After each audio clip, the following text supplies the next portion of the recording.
La voz de los protagonistas. Contacto telefónico. Natividad, muchas gracias por tomar la llamada, por estar con nosotros en Contextos. Es un gusto tenerlo acá para hablar de qué pasó con Diconsa y con Segalmex durante este sexenio. ¿Qué tal, Marcela? Buenos días a ti y a tu radio escuchas. Pues fíjate que con la novedad de que ahora van a fusionar esas dos instituciones que estaban al servicio de nuestra gente, sobre todo en el campo.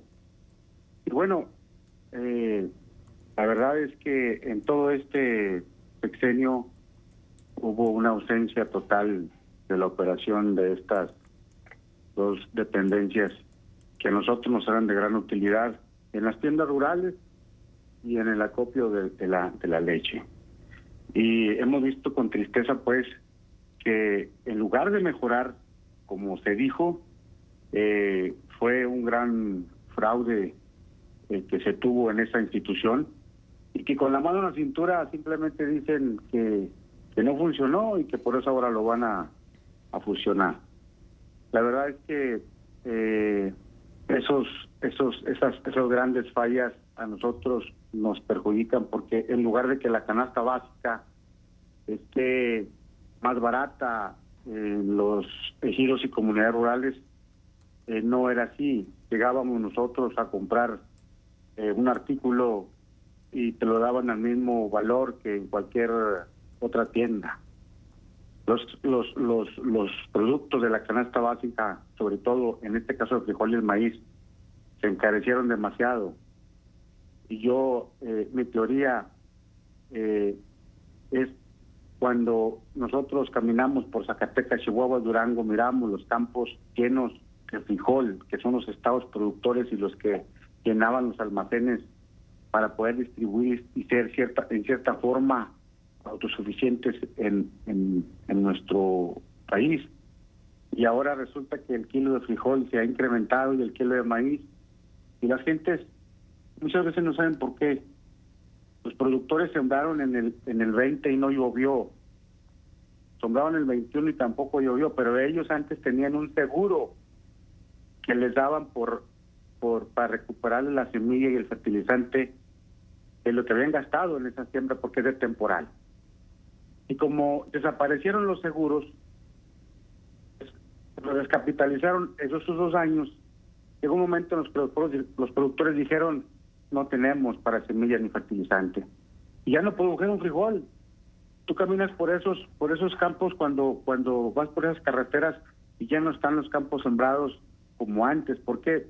Porque les quitaron el seguro, y entonces desincentivaron a los productores, y ya no nos permitieron tener para semilla y fertilizante, y dejaron de sembrar. Entonces el frijol lo tienen que importar. Pues dices, ¿por qué caro? Pues porque lo están importando. Claro. Por eso digo yo, entonces, ¿cuál es la función de esta gran dependencia que decían que iba a cambiar la situación, sobre todo en el servicio a donde prestaban, que eran las comunidades rurales? Un total fracaso, y luego salen con ese fraude muy, muy lamentable, Marcela, que haya sucedido esto en el gobierno federal.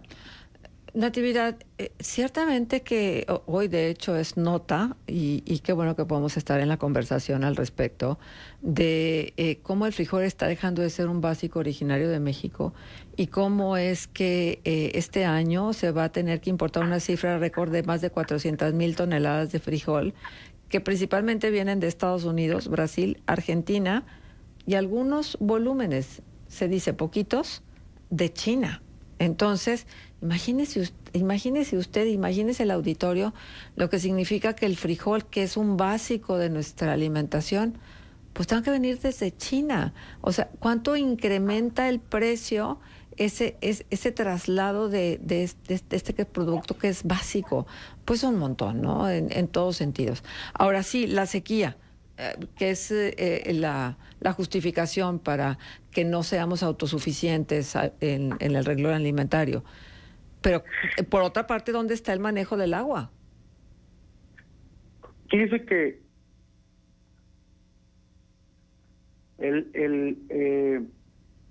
es lamentable que todo ese producto esté importado. Cuando nosotros teníamos nuestro stock, nuestros almacenes prestos, y ahora resulta que lo estamos importando, como usted dice. Resulta que los que producían frijol eran de temporal. Y antes a los campesinos, cuando las presas estaban en su nivel máximo ordinario, pues nos daban para nuestro cultivo y además decíamos para básicos. ¿Qué era eso? Frijol y maíz. Y ahora, después de que cambian los algoritmos y decretan otro tipo de distribución de agua, se programan las presas para poder atender cultivos como los forrajes, los nogales y los algodones, las hortalizas, pero no el básico como es el frijol. El frijol debe tener un periodo de riego diferente a como lo estamos teniendo ahorita. Si yo quiero ser productor de frijol con el agua rodada, no lo alcanzo a sacar. Por eso tiene que ser un cultivo planeado para poder definir los riegos que se van a dar a través de las presas Francisco Zarco y Lázaro Cárdenas. Y bueno, para nosotros, nosotros cuando teníamos el consumo nacional era suficiente, porque las empresas que distribuían eran locales, y las tiendas rurales tú ibas y te vendían sin problema un kilo de frijol. Ahorita que está más de 30 pesos el kilo, antes no costaba tan caro, y luego dicen, ¿por qué está tan caro el kilo de frijol? Pues porque está siendo importado, porque no estamos produciendo. Pero eso tiene que ver, Marcela, con una política de apoyo como siempre la habían tenido los productores. Un productor que compra su semilla y su fertilizante y la avienta en temporal, está arriesgando su patrimonio, su capital, y no llueve, la naturaleza no nos da ese privilegio de repente, pues ellos aguantan 1 año, 2 años, pero cuando no le das el apoyo, los señores se salen del mercado, y es cuando viene este problema. Yo creo, además, imagínense ustedes, las empresas de Liconza que fueron planeadas para poder acopiar los productos de los compañeros ejidatarios, resulta que quienes los están llevando son los medianos estableros que llevan ahí lo que les sobra en su producción, y no es cierto que se esté beneficiando el productor de bajos ingresos. Entonces, para nosotros, la verdad es que en este gobierno Liconza nos quedaron mucho a deber. Son instituciones que las mirábamos nosotros fuertes, vigorosas, con atención a la gente del campo, y en este sexenio, al igual que otros programas, nos los desaparecieron y nos acabaron de amolar, diciendo con mucha sencillez, como si nada hubiera pasado, de los 15,000 millones de ese megafraude, nada más fue un funcionario el que se lo llevó, y ya jamás se supo nada.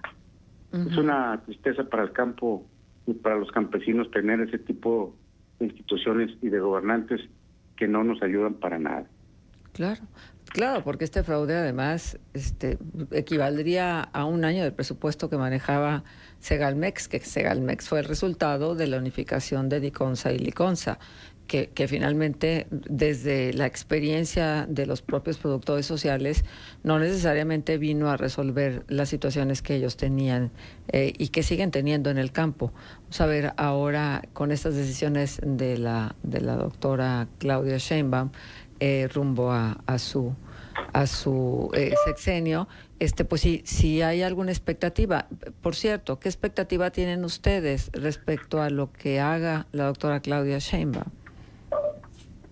Nosotros le estamos apostando a que por lo menos ella es una persona de ciencia y es una persona estudiosa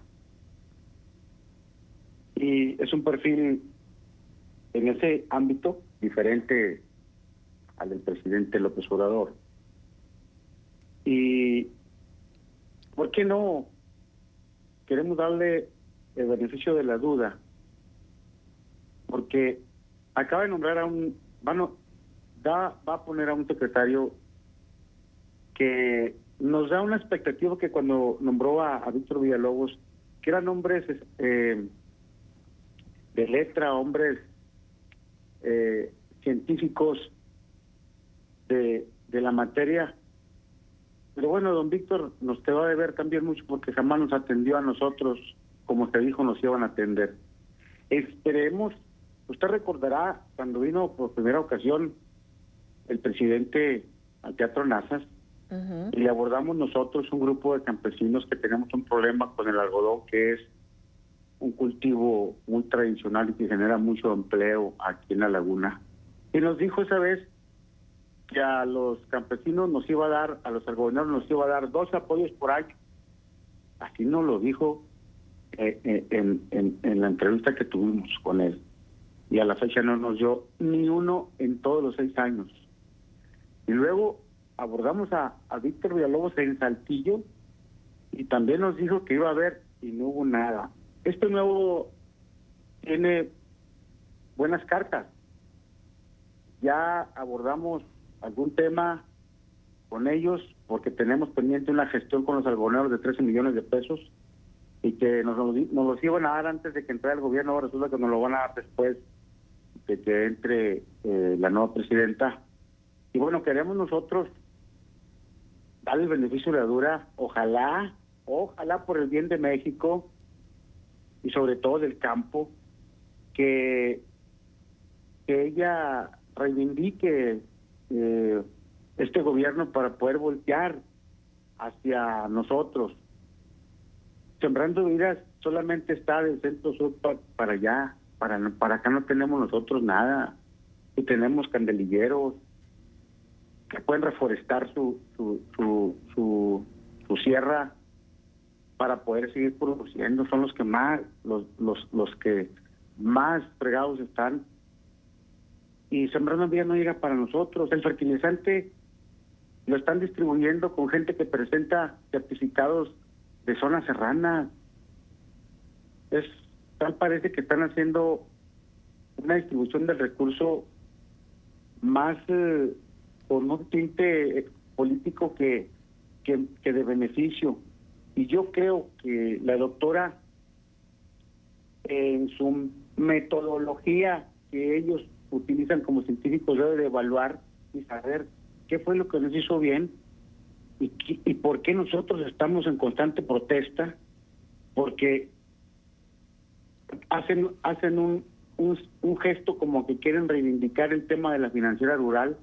Marcela, cuando un campesino pierde, la financiera por lo menos te sentaba y te decía, te voy a reestructurar, porque yo sé que tú sacas tu cosecha al año y me puedes pagar al año. Los locales, la banca comercial no.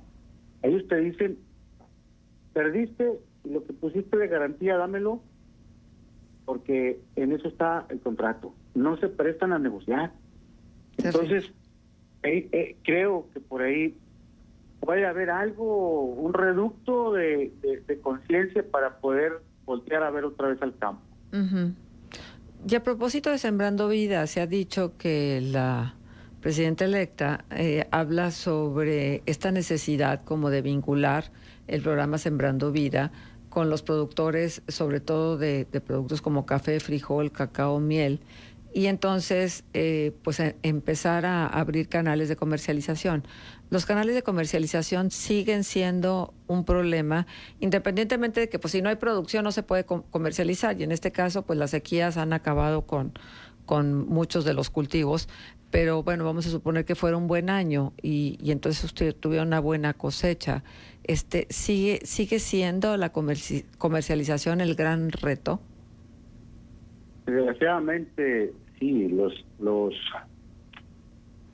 técnicamente llamados intermediarios, que no son más que coyotes, siguen haciendo de las suyas. Mire, aquí en la región tenemos sobre todo el producto de hortaliza, que es el melón y la sandía, donde los mercados que lo mueven grandemente es México, Guadalajara, Monterrey. Y cuando hay buen precio en las bodegas, aquí vienen los intermediarios y lo quieren comprar a como ellos quieren. Y entonces nosotros le decíamos al delegado de la Zagarpa aquí en la región Laguna, que él como cabeza de sector debe de sentarnos al Estado, al municipio, a los productores y hacer una agricultura planeada lo más posible para que si en la región solamente aguanta sembrar entre todos 1,500 hectáreas de hortaliza, sea esa la que se siembre y no saturemos el mercado porque baja el precio de los productos. Pero eso se da solamente si usted autoriza los permisos de siembra de cierto cultivo. Si usted autoriza los permisos de siembra de todos los cultivos, estamos incluyendo el control y el tráfico de agua de las presas, porque para sacar un permiso de siembra tienes que contar a fuerza con el permiso, con el recibo original de pago de agua. Pero como no se controla, hay tráfico de agua, hay sobreproducción de productos y por obvio bajos precios. Eso a nosotros nos pega demasiado, pero yo he estado insistiendo mucho. Les sabré decir que estoy casi cada 15 días en la delegación platicando estos temas y estoy picando piedra porque solamente en este caso donde no tenemos apoyos, lo único que nos queda es estar mejor organizados. La sequía, nosotros, fíjese que estuvo lloviendo mucho aquí en la región y le ayuda a los ganaderos y le ayuda a los que tenemos siembra para poder levantar otra cosecha. Y ayer estuvimos un grupo de compañeros en la presa Lázaro Cárdenas. Fuimos a ver el tema de el porcentaje que tiene para poder dar un ciclo agrícola que nos sea rentable. Y pues lamentablemente vimos que sí está baja la presa. Uh-huh. Esperemos, los campesinos nos basamos mucho en la fe que llueva para poder tener un ciclo normal. Pero mire, Sembrando Vidas, Marcela, ¿por qué no Sembrando Vidas para los manzaneros de Arteaga? Claro. ¿Por qué no Sembrando Vidas para los nogaleros de la Laguna? ¿Qué no el propósito es ese? Claro. ¿Por qué no Sembrando Vidas para los candelilleros y los lechugueros que plantan esas plantas se pueden hacer en las zonas serranas y les pagas a ellos por hacerlo y a la vez reforestas y puedes volver a explotarlos en un determinado tiempo? Eso también es Sembrando Vidas. ¿Por qué no voltean para acá? Porque no les somos electoralmente útiles y por eso nos tienen hacia nosotros. Esa es nuestra razón y la verdad, entre más se polarice eso, pues el campo va a estar más fregado. Bueno, pues son historias que nos gustaría que se revirtieran, pero vamos a ver cómo funciona esta unicidad de los dos organismos, de DICONSA y Segalmex. Natividad, muchas gracias por estar con nosotros y por ofrecernos sus comentarios y saludos a todos, preocupados también por el nivel de embalse de la presa, porque sabemos que de ello depende asegurar el ciclo riego entrante, el del 2025. Esperamos que un huracancito acá por el lado del Pacífico deje mucha agua para la presa. Ojalá no llegue, estamos pidiendo a Dios que llegue. Ayer casi nos pusimos a danzar todos ahí porque la verdad es que vimos que se bajaban unas nubecitas ahí y dijimos, no le miento, nos pusimos a rezar para que cayera, esa nube se dejara caer. Esa sí cae en el Lázaro. Es para nosotros, no nos queda más que tener fe, Marcela. Es lo único que nos queda a nosotros. Bueno, y nosotros junto con ustedes. Muchísimas gracias por estar en este espacio de contextos. Un placer. Hasta luego.